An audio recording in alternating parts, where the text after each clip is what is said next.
Nanti kita lihat Yudas menyesal atau tidak. Oke, lanjut. Ia menangisinya, katanya, "Wahai, betapa baiknya jika pada hari ini juga engkau mengerti apa yang perlu untuk damai sejahteramu." Alex, kalau kita harus menggunakan betapa baiknya engkau mengerti. Betapa baiknya engkau mengerti. Engkau tidak mengerti, bisa mengerti. Kenapa engkau, yang kau sudah mengerti sebenarnya engkau bilang kau sudah ditentukan untuk mengerti, tapi kau tidak mengerti, bagaimana di situ? Lanjut. Betul. Di situ celahnya. Tetapi sekarang hal itu tersembunyi bagi matamu. Tersembunyi bagi mata. Lanjut. 43, Pak. Sebab akan datang harinya bahwa musuhmu akan mengelilingi engkau dengan kubu, lalu mengepung engkau dan menghimpit engkau dari segala jurusan. Nubatan Yesus tentang Yerusalem untuk Yerusalem tahun 70. Oke, lanjut. Dan mereka akan membinasakan engkau beserta dengan pendudukmu. Dan pada tembokmu mereka tidak akan membiarkan satu batu pun tinggal terletak di atas batu yang lain. Karena engkau tidak mengetahui saat bila mana Allah melawat engkau. Lanjut. Lalu Yesus masuk ke bukit. Lalu Yesus masuk ke bait Allah dan mulailah ia mengusir semua pedagang di situ. Oke, sudah. Sekarang analisa. Mengapa Yesus menangisi Yerusalem? Jika kebinasaan mereka adalah kehendak Bapa yang sudah ditadirkan dan tak terelakkan? Tangisan ini membuktikan tawaran anugerah yang tulus dan kesedihan atas penolakan yang nyata. Betul. Pertanyaan, siapa yang membunuh Yesus? Jangan sampai itu kehendak Allah dalam pengertian setan, iblis ya. Iblis ya, oke? Ini berbahaya sekali. Ini berbahaya sekali. Oke, kita sandingkan kisah. Lari dulu ke kisah. Kisah 2 ayat 23 kalau tidak salah. 5:32, 23 dulu. Dia yang diserahkan Allah menurut maksud dan rencananya. Dia ingat, dia pelan-pelan. Dia yang diserahkan Allah menurut maksud dan rencana, bukan iblis punya. Tetapi siapa yang bunuh? Oke? Israel atau tidak dalam pengertian ini? Lanjut. Dia yang diserahkan Allah menurut maksud dan rencananya telah kamu salibkan dan kamu bunuh oleh tangan bangsa-bangsa durhaka. Kamu ini siapa? Alif. Yahudi, Israel. Perkara selesai. Tapi menggunakan orang Roma. Sekarang 5:30 kalau tidak salah. Coba. Kalau maaf ya, terlalu banyak kepala ayat di kepala Mas. Beberapa hari tidak mengajar, dia sudah membeku nih Alex. Sudah beku nih kalian. Berarti saya sudah ditentukan Allah untuk membekukan semua ayat-ayat di sepuluh kepala. Oke. Kisah 5:30. Allah nenek moyang kita telah membangkitkan Yesus, dan Allah nenek moyang kita telah membangkitkan Yesus. Yang di situ yang bukan dan yang. Kembali baca. Anak satu. Kalau sudah capek kasih tahu. Tidak, Pater. Makanya saya ulang. Allah nenek moyang kita telah membangkitkan Yesus, yang kamu gantungkan pada kayu salib dan kamu bunuh. Siapa yang kamu ini? Kamu ini siapa? Alex, siapa kamu di sini? Petrus keras di situ omong. Orang Yahudi. Bangsa Yahudi, Israel. Perkara selesai. Ketekunan orang-orang suci dan realitas peringatan. Kemurtatan 1 Timotius 4:1 dan 2. Roh dengan jelas mengatakan bahwa di waktu-waktu kemudian akan hadir siapa? Bantu dulu. Tetapi Roh dengan tegas mengatakan bahwa di waktu-waktu kemudian ada orang yang akan murtad, lalu mengikuti roh-roh penyesat dan ajaran setan-setan. Duanya. Oleh tipu daya pendusta-pendusta yang hati nuraninya memakai cap mereka. Ingat Pak, peringatan Alkitab tentang kemurtadan adalah nyata dan ditunjukkan kepada orang percaya. Bukan sekadar ancaman hipotesis. Mereka yang percaya ini bisa murtad. Tetapi bagi konsep Calvinis bahwa orang yang sudah percaya itu sudah dikategorikan sebagai orang-orang suci.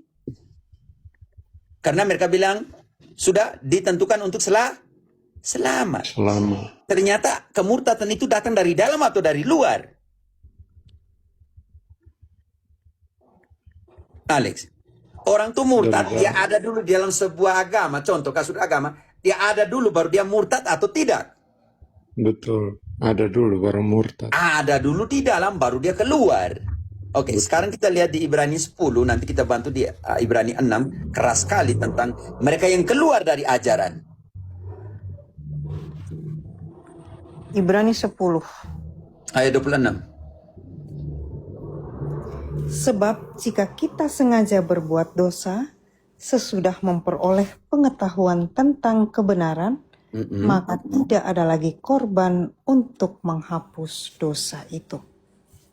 Bayangkan, kau sudah memiliki kebenaran, Alex. Saya sudah memiliki kebenaran dalam Kristus, dibaptis dan semuanya, toh. Tetapi kalau saya sengaja berbuat dosa, saya tidak lagi punya. Atau sekarang dari TB2 lebih ngeri. Di situ ada penantian. Kalau TB1 menghilangkan kata penantian, sebenarnya harus ada kata penantian. Pakai TB2 saja. 10:26.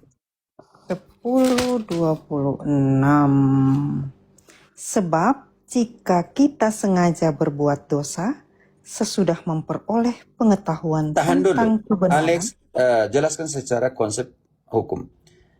Jika kita sengaja berbuat dosa setelah memiliki kebenaran, artinya engkau sudah pernah ada di dalam kebenaran? Ya, sudah pernah ada. Dan engkau keluar dari kebenaran? Betul. Oke, lanjut ayatnya sekarang. Maka tidak ada lagi kurban untuk menghapuskan dosa itu. Melainkan nomor 7. Wow. Sebaliknya, yang ada ialah penantian akan penghakiman yang mengerikan dan kobaran api yang dahsyat yang akan menghanguskan para pembangkang. Tahan dulu. Konsep ketekunan orang-orang suci. Mereka mengatakan kalau engkau sudah percaya jadi orang suci, engkau tidak berdosa lagi.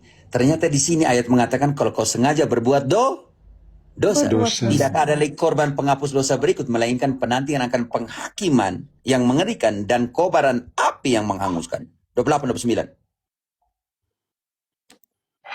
Jika ada orang yang menolak hukum Musa, ia dihukum mati tanpa belas kasihan. Komparasi, jika kau menolak hukum Musa, nomor 13 hukum, engkau dihukum mati. Lanjut.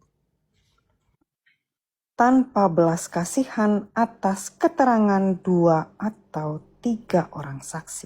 Penting tuh saksi di sini tuh, Alexander. Lanjut. Penting sekali.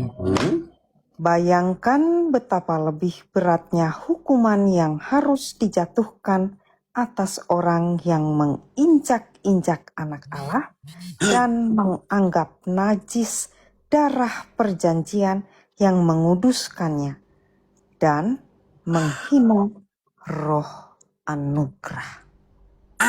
Sekarang bagaimana cara menginjak-injak, membuat dia menderita lagi? Ibrani 6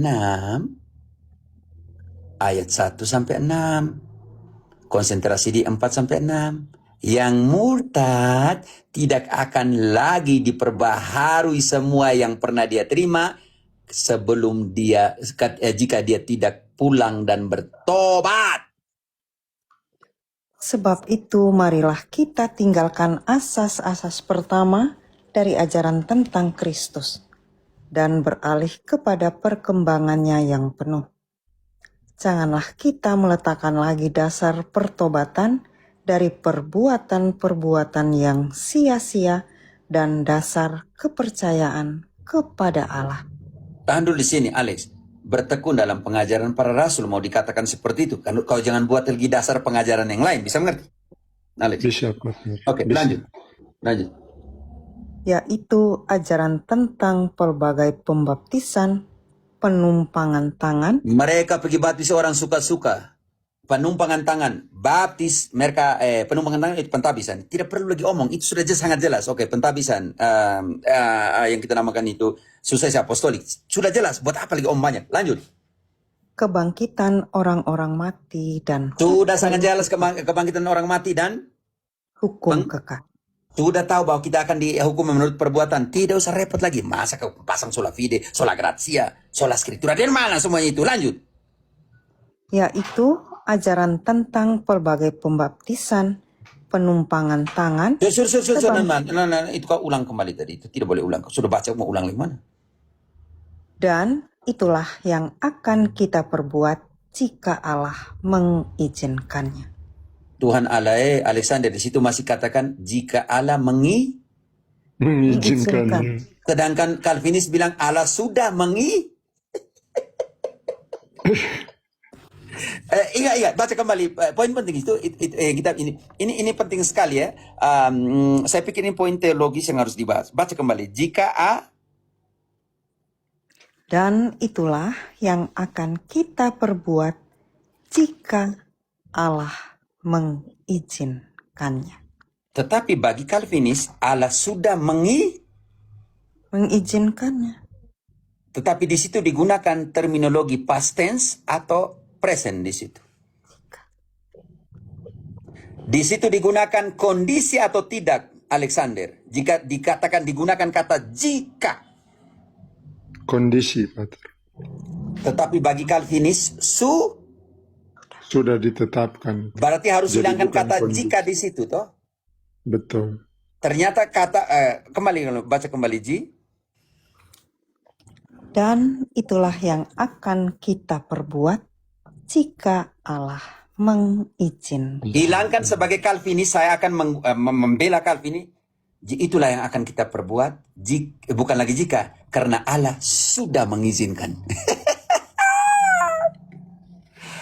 Betul. Kata Alex, kata pendek sekali jika. Di situ Calvinis dalam mentalitas berpikirnya, jika itu dihilangkan dan dikatakan sudah diizinkan. Ternyata kata yang sebenarnya apa di situ? Ide saya kau baca kembali. Baca kembali.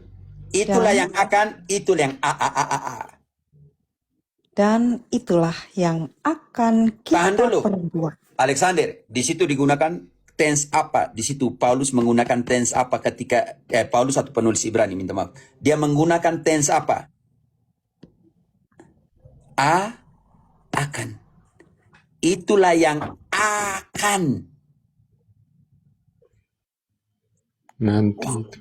Nanti itulah yang akan kami perbuat. Lanjut.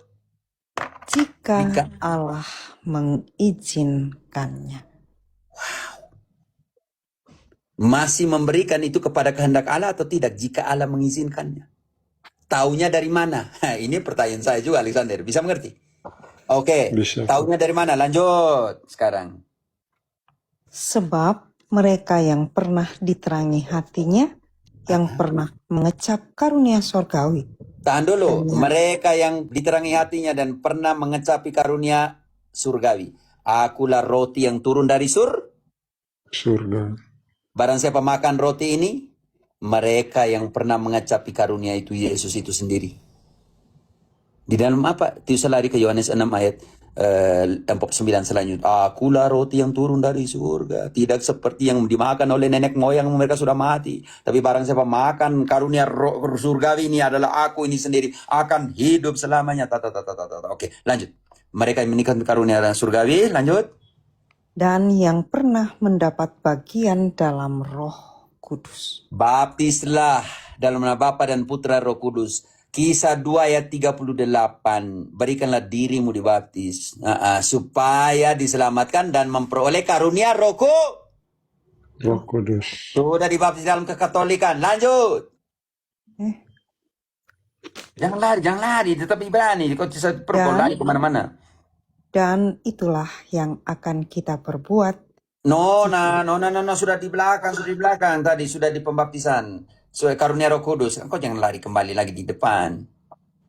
Namun yang murtad lagi Tahan dulu. Yang mendapat karunia Roh Kudus itu yang kembali di bagian itu. Makanya kau jangan lari ke Kisah, tahan di situ. Yang Kisah sudah disapung kepala, itu cemas. Oke, Pater.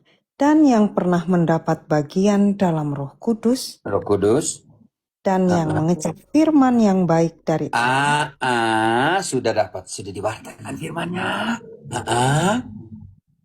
Dan karunia-karunia dunia yang akan datang. Barang siapa makan tubuhku dan minum darahku tidak akan dihakimi, tidak akan mati lagi. Mendapatkan karunia-karunia akan datang dalam semua sakramen itu.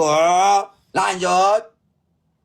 Namun yang murtad lagi. Tahan dulu di kata yang murtad. Bagi Calvinis tidak bisa murtad lagi karena dipelihara dalam ketekunan orang-orang kudus. Paling parah ajaran ini. Parah sekali. Ini juga masih dipercaya oleh Calvinis sekarang. Bagaimana Tuhan jaga dalam ketekunan orang kudus. Di situ dikatakan yang murtad lagi.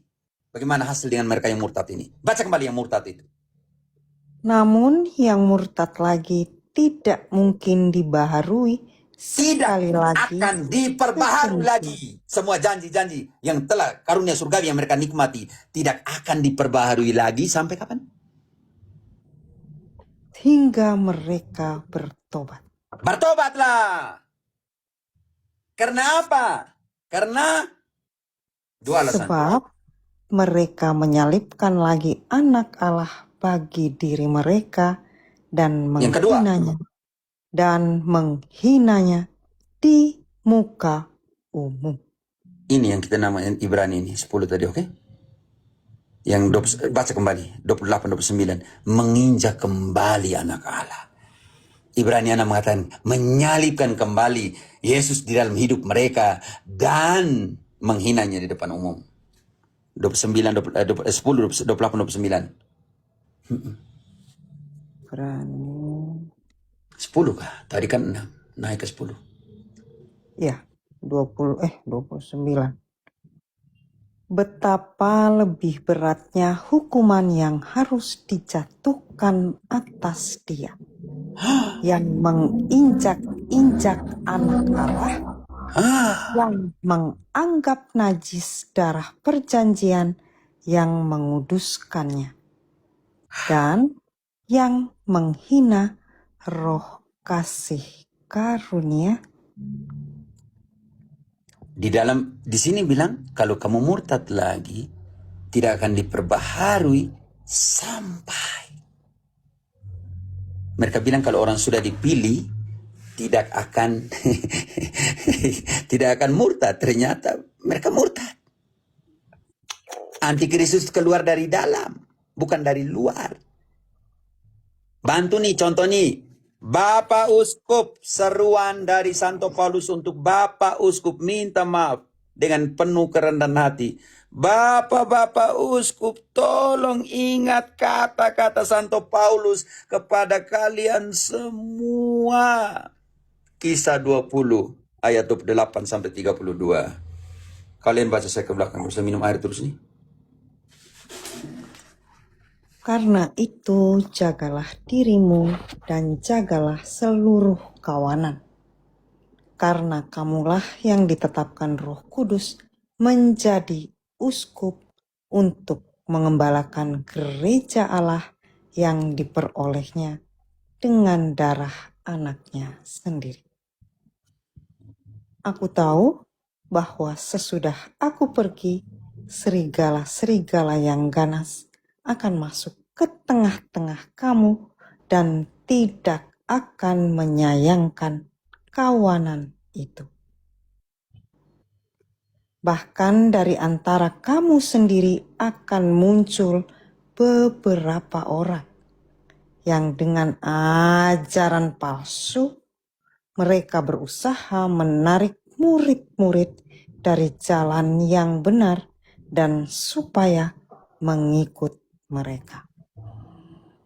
Sebab itu berjaga-jagalah dan ingatlah bahwa aku 3 tahun lamanya siang malam baca ulang dulu.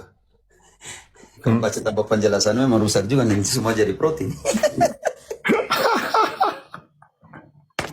Kena prank. 28 cukup, 28 dulu. Oh ya, karena itu jagalah dirimu dan jagalah seluruh kawanan.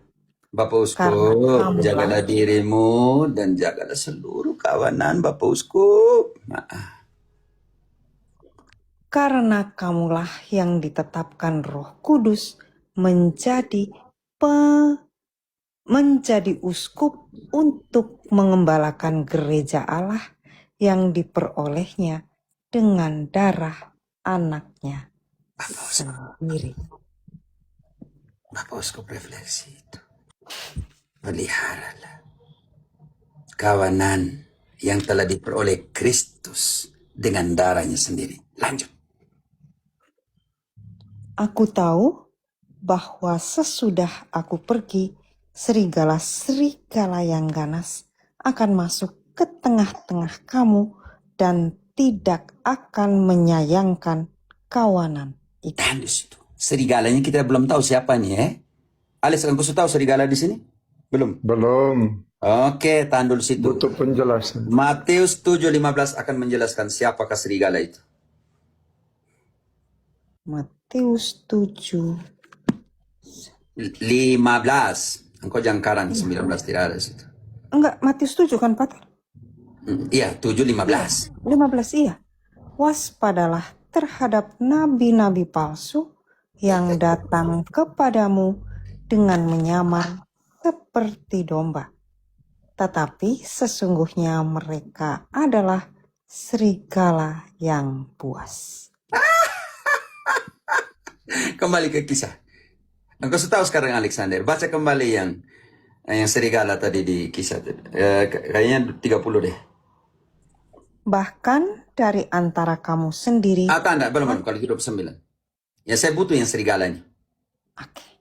Aku tahu bahwa sesudah aku pergi, serigala-serigala yang ganas akan masuk ke tengah-tengah kamu dan tidak akan menyayangkan kawanan itu.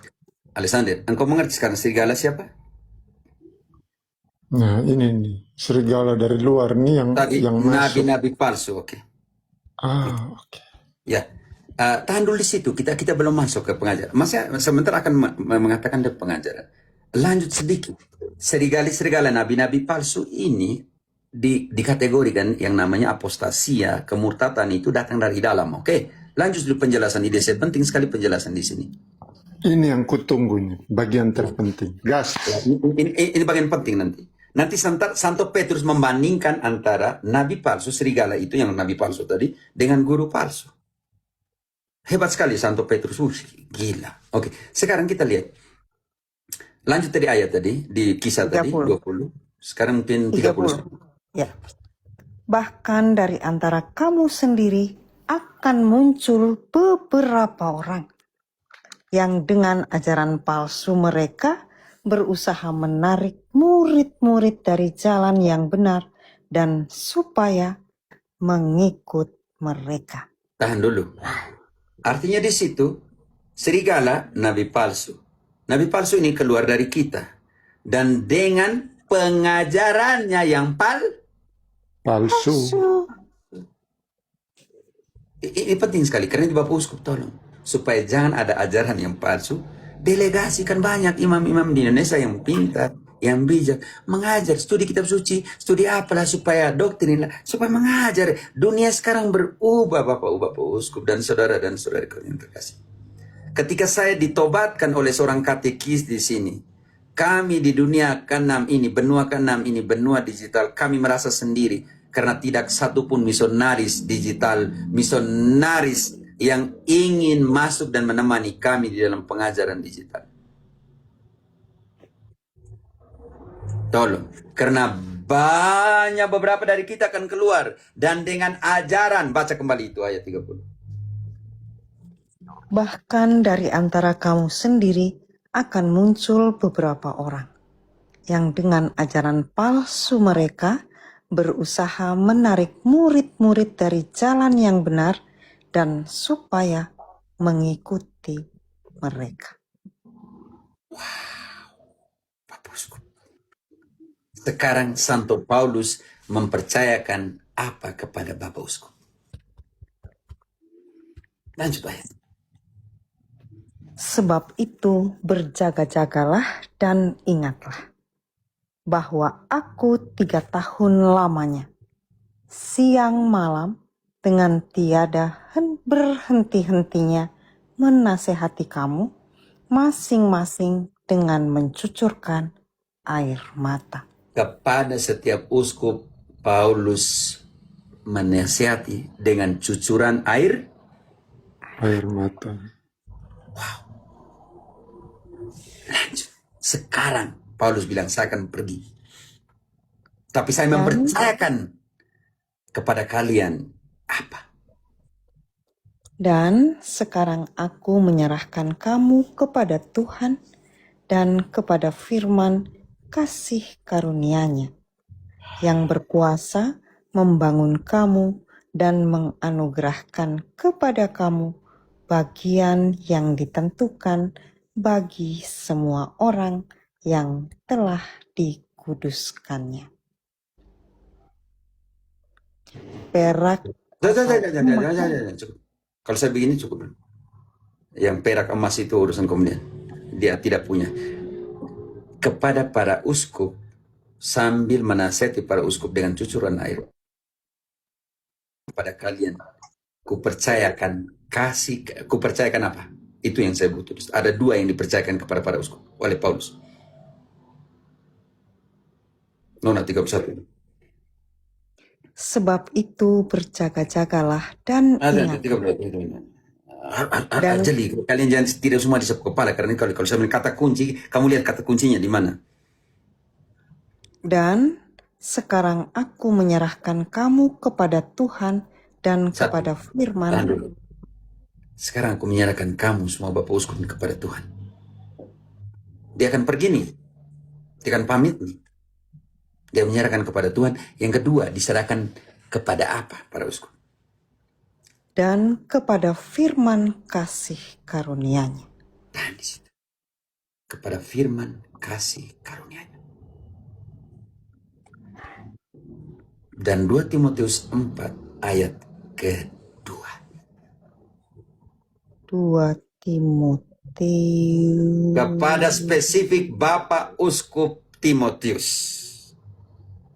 2 Timotius 4 ayat kedua. Timotius anakku, wartakanlah sabda. Beritakanlah firman, siap sedialah baik atau tidak baik waktunya. Nyatakanlah apa yang salah, tegurlah dan nasihatilah dengan segala kesabaran dan pengajaran. Wartakan sabda baik ataupun tidak baik waktu. Katakan yang benar seperti apa. Karena nabi palsu. Karena sama dengan guru palsu ayat 3 dan 4. Karena akan datang waktunya, orang tidak dapat lagi menerima ajaran sehat. Tetapi mereka akan mengumpulkan guru-guru menurut kehendaknya untuk memuaskan keinginan telinganya. 4. Mereka akan memalingkan telinganya dari kebenaran dan membukanya bagi dongeng. Anda yang dinaikkan sapu kakak pamit itu. Oke. Dia di bawah, saya tidak tahu tadi. Saya di Kolombia, jadi siang. Jadi ada yang tanya kalau siang, mungkin pertama kali ke sini. Oke. Itu penting sekali. Karena, Alex, sekarang kau mengerti. Nabi palsu identik dengan guru Guru palsu. Dijelaskan secara eksplisit, dijelaskan sangat jelas oleh Santo Petrus. 2 Petrus 2 ayat 1 selanjutnya, Petrus mengkomparasi seperti zaman dahulu nabi palsu, sekarang ada guru palsu. Tugasnya sama telah tadi, dengan cerita dongeng dan semuanya itu. Oke, sekarang kita lihat bagaimana Santo Petrus sendiri sebagai primus inter pares mengkomparasikan nabi palsu dan guru palsu. 2 Petrus 2 Ayat 1 selanjutnya. Kau tidak perlu tanya ayat lagi. Kalau saya bilang itu artinya mulai dari 1. sebagaimana nabi-nabi palsu dahulu tampil di tengah-tengah umat Allah. Demikian pula di antara kamu akan ada guru-guru palsu. Tahan dulu. Analisa bahasa. Seperti zaman dahulu nabi palsu, sekarang Ada guru-guru palsu. artinya Petrus memposisikan nabi palsu dan guru palsu itu sama atau tidak? Sama, Pak. Perbandingan Sama. setara. Pembandingan setara. Sekarang tugas nabi palsu, guru palsu untuk apa? Lanjut.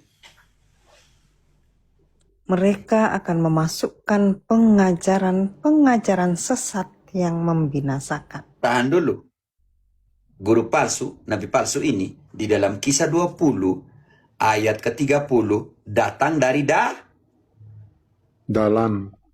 yang dengan Murtad. ajarannya palsu mencoba menarik orang-orang yang benar. Oke. Betul. Oke. Analisis logisnya ke sana. Oke. Sekarang dengan pengajaran, bantu dulu deh saya. Lanjut tadi. Oh ya, Engkau jangan lari ke kisah lagi. Sekarang engkau konsentrasi Pak. hanya di 2 Petrus. ya. Bahkan mereka akan menyangkal penguasa yang telah menembus mereka dan dengan jalan demikian segera mendatangkan kebinasaan atas diri mereka. Lanjut. Banyak orang akan mengikuti cara hidup mereka yang dikuasai hawa nafsu Tahan dulu. dan Tahan dulu. Banyak orang mengikuti hidup mereka. Ingat tadi 2 Timotius 4 ayat ke-3 dan 4. Akan hadir guru-guru palsu.